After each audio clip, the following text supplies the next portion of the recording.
Good afternoon. Welcome to another Marketing Experiments Web Clinic. I do have some bad news to give you right at the outset. The bad news is this: you're hearing my voice instead of Dr. Flint McLaughlin's voice. Unfortunately, Dr. McLaughlin was caught in a snowstorm in New York. He won't be able to make it today. He was really hoping to get to present to you some of the case studies we're going to show you today, but he didn't want to stop the show. He wanted to keep it going. He asked John and I to come in and walk you through some of the most recent experiments we've had in our lab. So hopefully you'll find the content still very valuable, very helpful, and hopefully you'll engage with us during this webinar. We're going to be talking about optional form fields today. An interesting topic, a kind of a niche topic. We're going to be asking the question, a question that we get often from our students and from our attendees and from marketers all over the world. We get this question, which wouldn't expect, but it comes. We'll be teaching, and someone will say, well, what about this? What about that? And they want to know, do optional form fields matter? Do they impact conversion? Do they help conversion? Can you make a field on a form optional, and will that help conversion? Can you make it optional instead of totally getting rid of it without hurting conversion? Another question we get is, do those little red asterisks next to the name field or the whatever field it is, do those hurt conversion? Do those cause anxiety? And so we're going to be looking at some of those questions today. Hopefully we're going to answer some of those questions today. But more than just answering a small question, we're going to be actually looking at form fields. We're going to be talking about how you can go and make some small changes. You can go and tweak a form field, go and optimize it, and hopefully increase the lead flow, increase the shopping cart performance, whatever it is you're working on. So that's what we're talking about today. I want to just tip the hat real quick to Eloqua. I want to thank them for supporting this web clinic. Honestly, all this content that you're going to see today is absolutely free. We're not charging you at all for this content. And honestly, our primary goal here is not to sell anything. We're not selling anything on this web clinic. All we're doing is trying to release to you our most recent findings from the MECLABS laboratory. So thank you, Eloqua. Thanks for supporting this webinar. It wouldn't be possible without you. If you're interested in some of the solutions they offer, check them out. I would encourage you to do that. They're a great group. If you want to interact with us today, you can use the hashtag WebClinic. This is where we're going to be living on Twitter. We've got people monitoring it. I've got people feeding me comments coming in from you guys from Twitter. You can also use the GoToWebinar feature provided by GoToWebinar, the question and answer feature provided by GoToWebinar. I have a screen right now. I can see all the questions coming in. And honestly, I just got back from Las Vegas where we were teaching the email summit. There were 800, 900 marketers there. And one of the things I love about teaching at an event that large is just the interaction that you're getting. You get to walk out in the crowd, get to work on specific campaigns. And one of the things you lose here in the studio, and I'm surrounded by just an absolutely crazy green wall behind me. I know if you're watching the post recording of this, you can see a studio, but right now live, it's a green wall. I've got people, I've got audio guys over here. I've got the video guy over here. I've got John standing by. I've got a stage manager over here. They're all directing me, but I don't have you. I wish I could have you. I wish I could see you. It really kills me not to see your face. So what I need, okay, cool. Thank you, Tracy. It's very kind of you. She said she loved the clinic in Vegas. It was great stuff. Thank you very much. But that's what I need. I want you to interact with us on the question. You guys are getting it. You guys are quick learners. Thank you so much. We'll be asking you questions. Send your questions to us. We want to make this as helpful and as valuable as possible. Like Luke said in the introduction, my name's Austin McCraw. I'm a senior editorial analyst. Jan said she wished she were here in the studio with us. That's pretty cool. That would be awesome if we could do that. Maybe one day. I'm a senior editorial analyst. My job here at MECLABS is pretty cool. I get to watch all the case studies coming in through the lab, and I get to handpick and select the ones that we take and we share with the audience. It's kind of like a bit of a Robin Hood role. I get to just give away as much free stuff as possible to you guys. So today we're going to be looking at a lot of case studies regarding form fields. It's going to be interesting.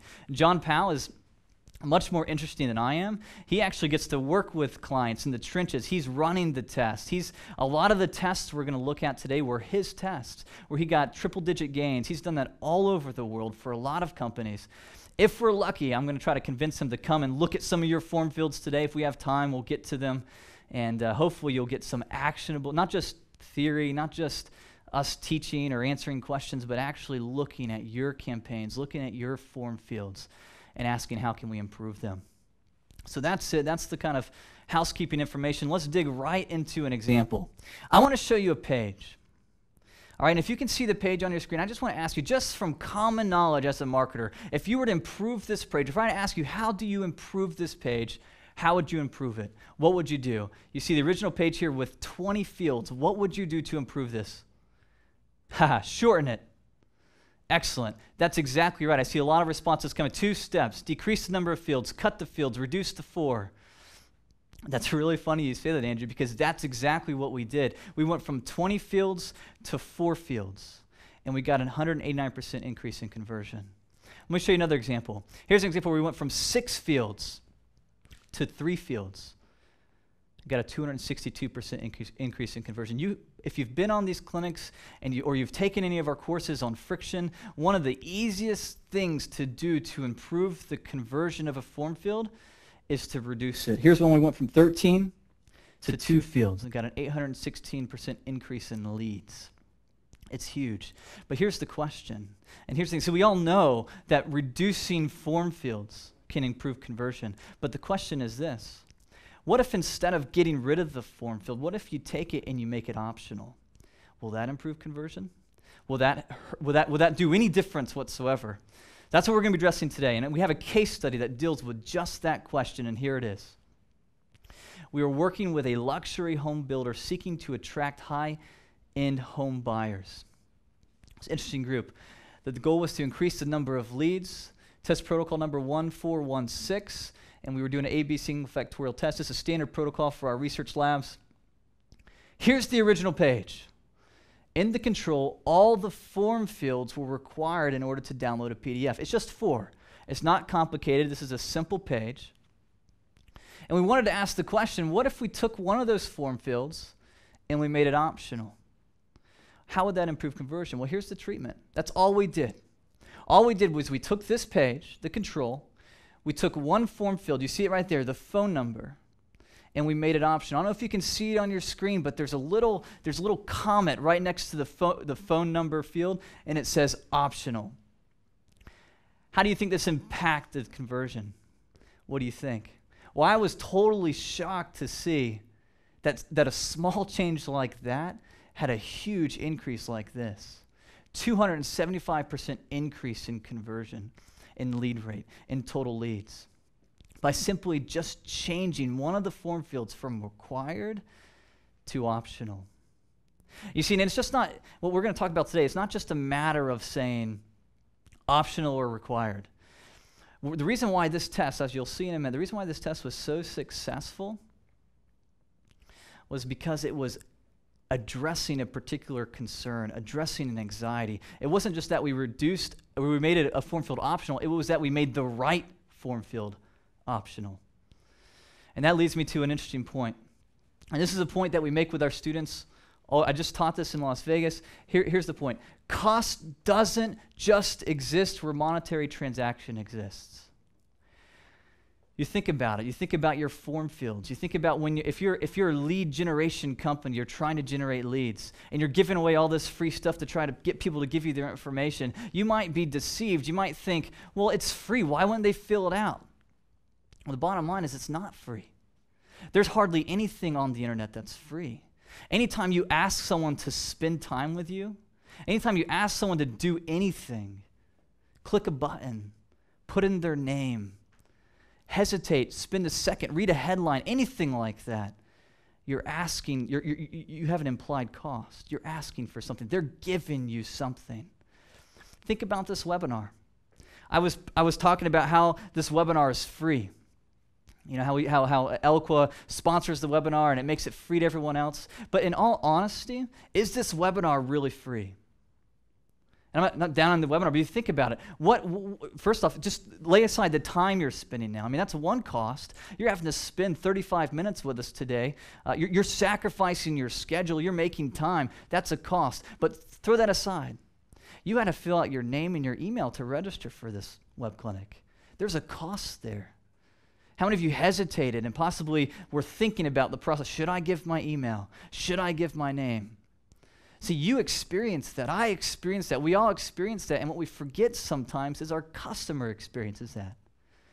What we have to learn to do is see through our form fields, see through our entire web pages, through the eyes of our customer. Put ourselves in their shoes, become them. That's the only way we're going to be able to increase conversion. That's the only way we're going to be able to help them is if we become them. We can help them through the process if we learn to experience the form fields like they experience it. And so the point you need to know here is that there is cost involved in form fields. Even if you're just asking for a name, there's cost. If you think about it this way, this is something that we show often. When a visitor is looking at your form fields, essentially, and there's heuristics underneath this that are much more complicated, but it's this simple. Literally, they hit a form field. They're invited to download a PDF. They're invited to jump onto a webinar. It's free, no cost. There's no monetary transaction, but they're in their mind, they're weighing, okay? There's a risk involved in giving up my name. Is that risk worth the value I'm going to get from it? If I just put a web page on the internet that was just a field and it said, enter your name, no one would fill it out. What is required there is that there's some reason, some justification, some value for me giving you my name. We got to think that way. And so what you're doing is you're balancing. You're trying to make sure, if you're asking for a social security number, you better have something incredibly valuable on the other side to tip that balance. The cost there is so high. If you're asking for a name, it's not as high. What you have to learn is to be able to figure out what is it that you have to provide to tip the balance. Second point, not all form fields are created equal. Not all form fields are the same. Asking for the name is not the same thing as asking for a social security number, right? We can see that. Let me show you this. Hey, I'll skip this and I'll go right here. Look at this scale. All right, you can see that actually, and this is just kind of an example here where we're showing different form fields imply different levels of cost. Look at the name; it's a low-cost form field. It doesn't take that. What we've discovered is it doesn't take much commitment. It's not much cost to put in a name. An email is a little different. It's a little higher. A phone number on a lot of our tests is really high anxiety. People don't want to be called, and you can see the different examples here. I'm going to go back to the slide and say this. There are two factors. When you're thinking about optimizing a form field, there are two factors, okay?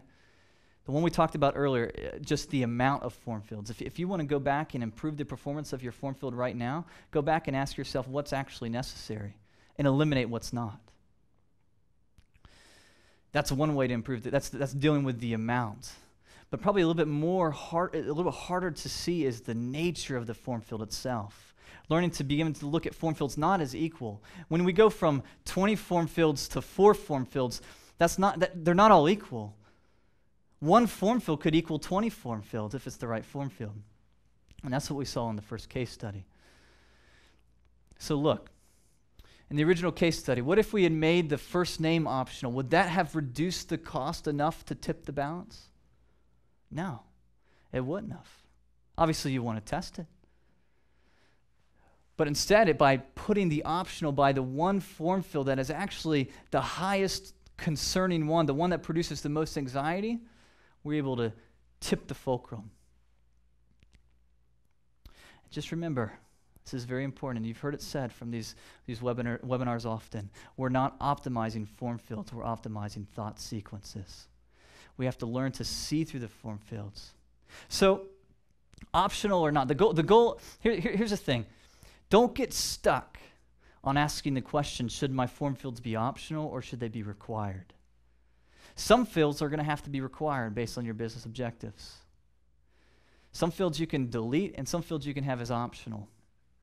The thing you want to figure out, the thing you want to be able to see is what form fields are producing the greatest amount of concern, which form fields are producing the greatest amount of friction, and if you can, where you can, make those optional. It's not about making form fields optional, it's about making specific form fields optional or required. So let me just give you a quick checklist, okay? I know there's some questions coming through. I'm going to deal with these questions, okay? Because a lot of you are asking, well, what about business objectives? What about the quality of the lead? Did we get those phone numbers when we made it optional? Those are some questions we're going to address. What I want to do with this slide is just for those of you who are either new to this call or new, I just want to give you a quick checklist. Go through your form fields and ask these questions.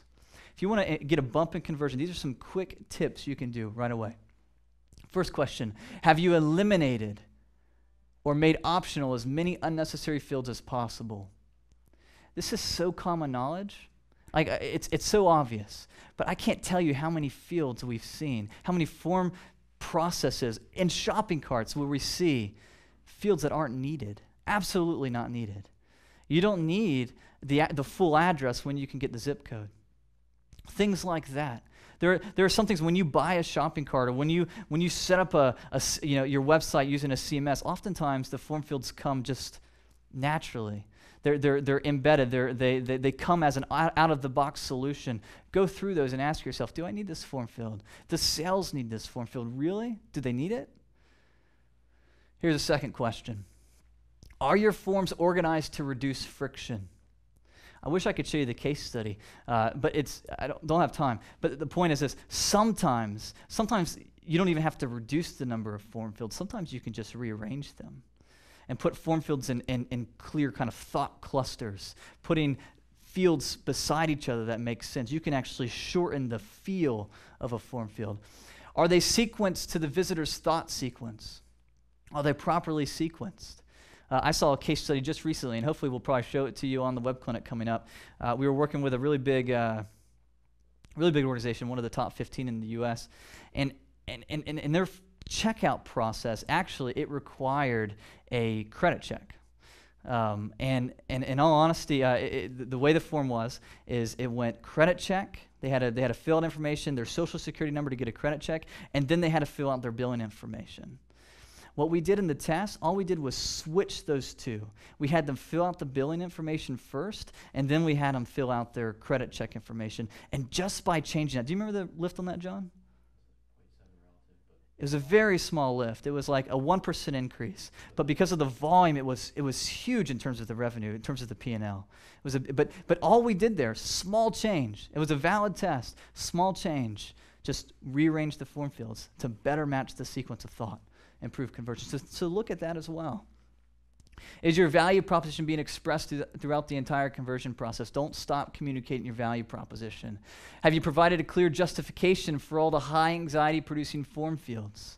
If you have to ask for something like social security number, are you telling the customer why you're asking for it, justifying it, explaining it, easing their concern? You can also have third-party security seals or a privacy policy to address some of the concern. And finally, and this is big, oftentimes when we're dealing with required fields or optional fields, really the point of friction happens when someone enters it incorrectly or someone forgets to fill out a form field. That's where friction's experienced. That's where people drop off. I've been through so many checkout processes where I accidentally missed one form field because it wasn't marked required. And the error, the way it came back, is I had to go back and fill out every single form field after messing up. Talk about a lot of friction. We're running tests where we're actually testing having all the error messages at the top of the page versus having them in line with the form fields. What you want to do is you want to make sure that process of error, you don't want to lead them when they hit an error. So to look at your error messages, make sure you don't just have an out-of-the-box error message. Come in, if you can, bring the commentary, show them where they messed up, help them out as much as possible. That's the point there. So this leads me to a very critical question, probably in the mind of a lot of you guys out there. What about business objectives? What about sales? If I make all these form fields optional, if I get rid of them, sales is going to kill me. Because all I have is a name. All I have is an email. They don't have any information. So how can you do this? How can you go about improving conversion and getting more people to fill out your form without reducing quality? Well, listen, it's tricky. It's not easy, but there is a way to balance it. Okay? There is a way to set, we've kind of pioneered a process. We've done it over many different campaigns with many different organizations, and I'm going to show that to you right now. You can actually leverage cost. There's cost in the process, okay? And you want to try to eliminate as much cost as possible. But I'm telling you something completely different now. You can actually leverage cost. You can use cost to help you figure out where exactly that proper balance is between what you're asking on the form fields, what you're requiring, and what you're making optional. And we use this two-dial method where we're actually able to control the quantity and the quality of a form field. Let me explain this a little bit. Let me show you what I mean. So here, this is what you do, okay? And you can use 2 pages or you can use required fields versus optional fields, okay? I'm going to show it to you in 2-page format, all right? First, split your process into 2 pages, okay? The first page is your quantity page. The first page is where you can capture as many people as possible. Your second page is your quality page. Now, you're only doing this to balance. You're only doing this to figure out where is that sweet spot. We've done tests where we figured out where that sweet spot is, and we were actually able to add form fields. And I'm going to show you a test a little bit later where we added form fields and actually improved conversion by just figuring out that sweet spot. So the first page is quantity. On this page, you ask for something, you ask for the least as possible, the least amount of information. If it's just the name and the email, that's just what you ask for. On the following page, you're asking for the more qualifying questions. You know, what's your business? What's your size of your business? What's your role in the organization? What's your salary? You know, things like that. Those kind of qualifying questions that really help the salespeople or help you to upsell in the checkout process. Let me show you. When you do this, you can actually control the quantity. So if I want to increase the number of leads that I have, this is what I do. I reduce the number of form fields on that first page as much as possible. Okay? You move all the qualifying form fields to the second page. Okay? You can do this with optional and required. You can have just the absolutely bare minimal required, and everything else can be optional. That's how you get the greatest quantity. The output is you're going to get more leads. So if sales comes to you and they're saying they're talking about how we're not getting enough leads, this is a way that you can crank up the number of leads you're getting. Yeah, the quality is going to go down. They're going to get more leads. In most cases, it'll go down. There's some exceptions. But the quality will go down, but the quantity will go up. And then when sales comes, you say, okay, we're overloaded with leads. We have enough leads. So get us as much high-quality leads as possible. Then you just turn the dial the other way. You begin then just adding form fields back to the first page. You can add as many as you want, and you can test this. You can add one form field and see how it impacts. You can add another form field and see how it impacts. You can do it again with required or optional form fields. You can begin to add more and more required form fields.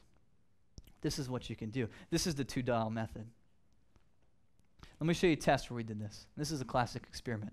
We were working with a partner who had an email capture process that was offering downloadable reports in exchange for some of their information. The goal was to increase the number of form submissions. Here's the original. They click this button right here, and they're taken to this really long, lengthy form page. It's a full page of information. All the information that is needed is asked in one step. This is the original. We took it and we broke it out into 2 steps in order to figure out where that sweet spot was. Check this out. So then now in the treatment, when they click the button, they're taken to a page that simply asks for the name and the email. When they submit the name and the email, then they're taken to the second step. And here's a little side note, okay? If they don't fill out that second step, you have their name and email. You can do basket recovery if you're in the shopping cart process. You can reach out to them and nurture them to try to get some of that information. You have just the bare necessity to begin nurturing them. And even the marketer can do this. It's not just the salespeople.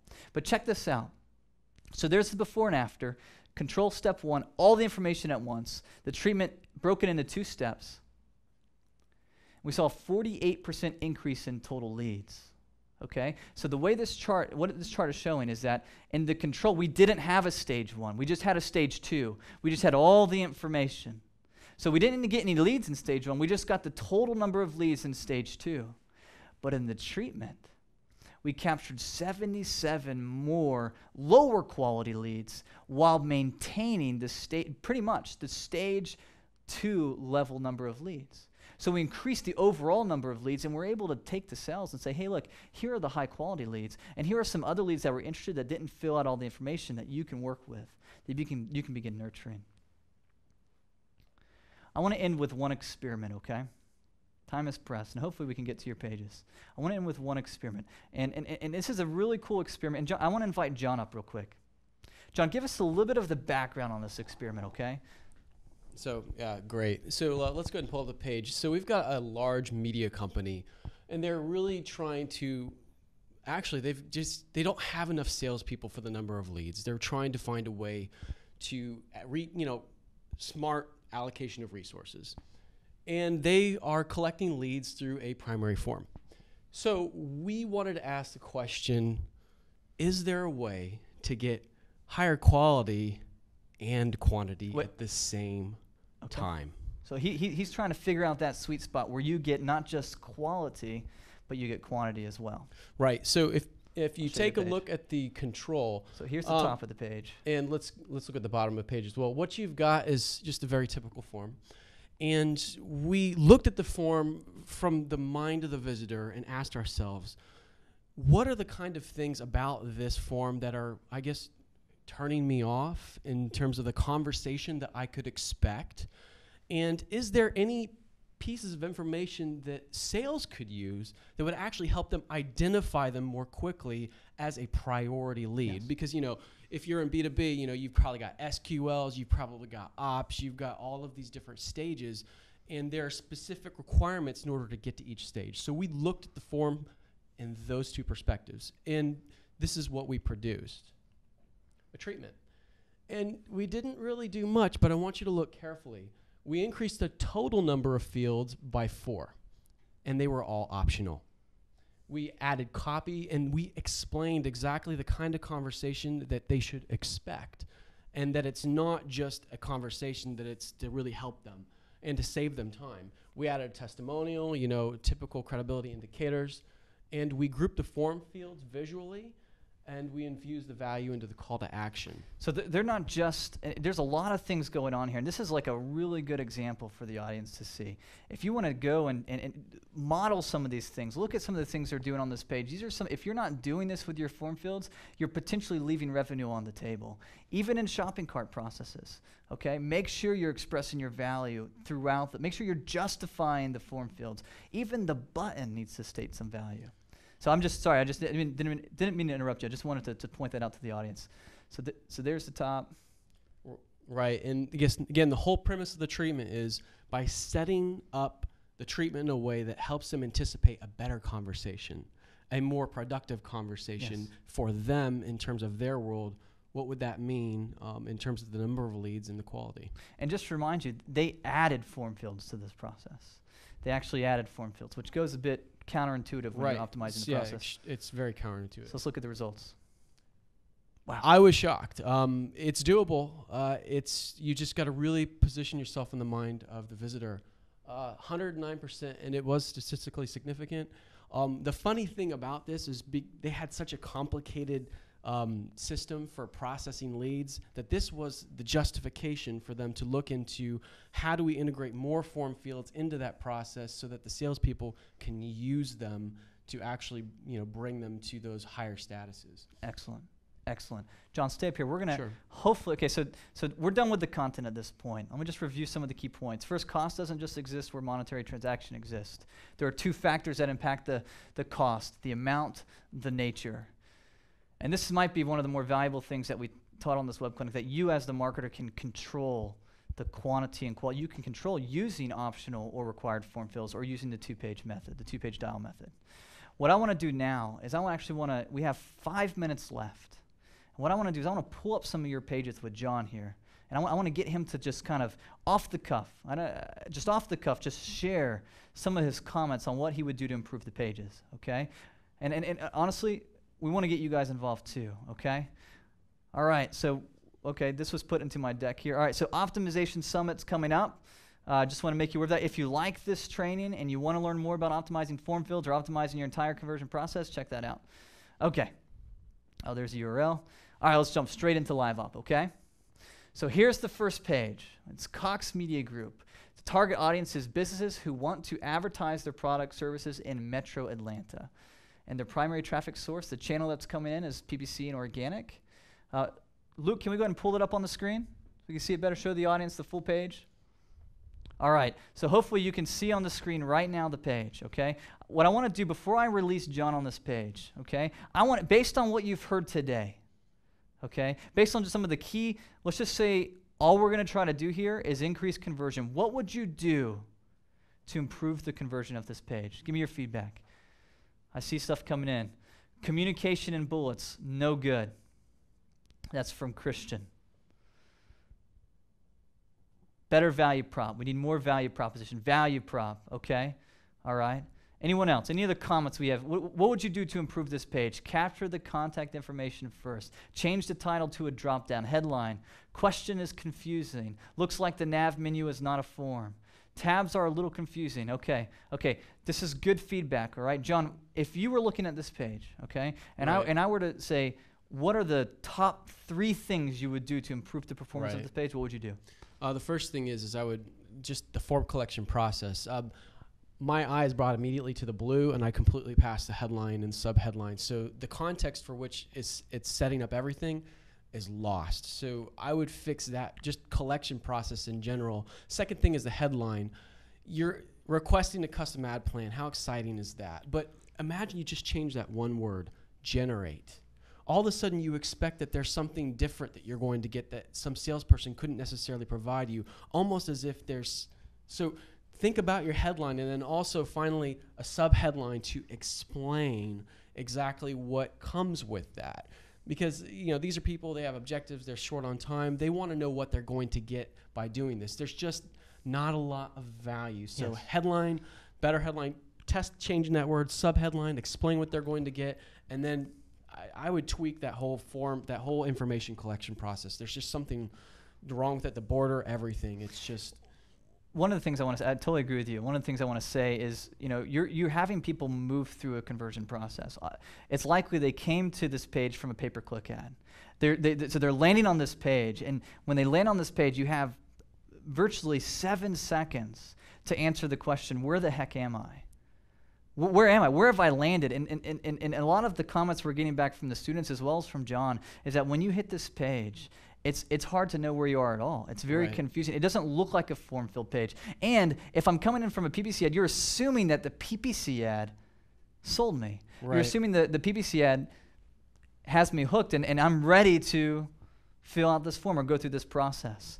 There's a lack of value proposition here. What you need to do is, if you can, adjust the headline to express the main value that you're going to get. I'm just kind of recap what you're saying, John. And then immediately, if there's any way to visualize what value you're giving them, add some commentary, add some bullet points to this form field to actually express the value. That will give them a reason to fill it out. That'll motivate them. Those are just some thoughts. Let's look at one more page. Okay. We're almost done, okay? We'll look at one more page, and then we'll be out. Let's go ahead and take us to the next page, Luke. Good thoughts, guys. Good thoughts. Let's help one more group out. This is from Dell, a pasture. B2C customers looking for server backup solutions, okay? And the traffic starts people coming in from SEO and from organic banner ads. So this time I'm just going to go straight to John, okay? We don't have that much time left. So John, what would you do to improve this page? Typical page right here. Let's just start with the form. Free trial for a very complicated product. I can download that probably somewhere, but one thing that I can't get anywhere else but here is like an access key. Get your access key. Then all of a sudden the information you get is going to be real, not just fake information to get the download. So if that affects your call to action, that affects your header for the form area. If I were looking at the page in the conversation, I missed the headline, subheadline. I completely missed those by banner blindness, by the design. So I'm already missing 2 critical points to help me understand where I'm at, what I can get, and why. And then just even the amount of information presented it seems like there's more cost than there is value. And that's assuming that they're coming straight in from, looks like SEO, some organic keywords, some banner ads. So there's not a lot of explanation coming in. This requires a whole lot from them coming in. So you're going to have to do something about that. So headline, subheadline, I miss it. The main copy, there's just not, it doesn't appear like there's enough body. And then just the form itself, anybody could probably download that anywhere, but they can't get an access key anywhere. Yes. That's excellent advice. If you get to go back and test any of this, we'd love to see it. We put some of our analysts reviewing some of the pages, reviewing your test results. Let me just say this, just to let it sink in one last time. If you wanted to test your way and to figure out exactly how many required form fields you are going to have on that form process, you split it up into a 2-dial method.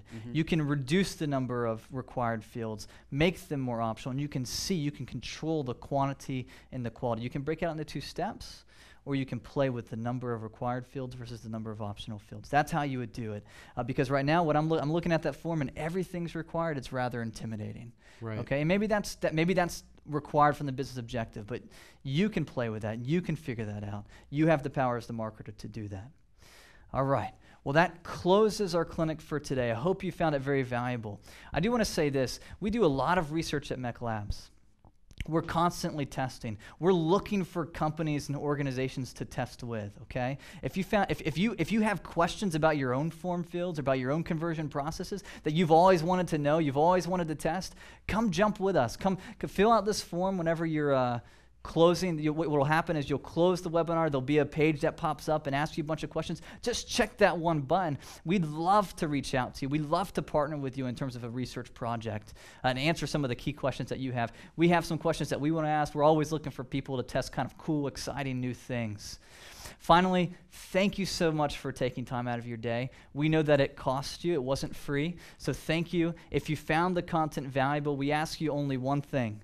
Share it with a friend. Tell someone else.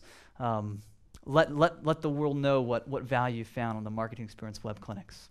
And with that, thank you very much. Thank you, John. Thanks, Luke. Thanks, Dennis. Thanks, Paul. Thanks, everyone else behind the scenes that have helped pull this together. We'll see you back here in 2 weeks.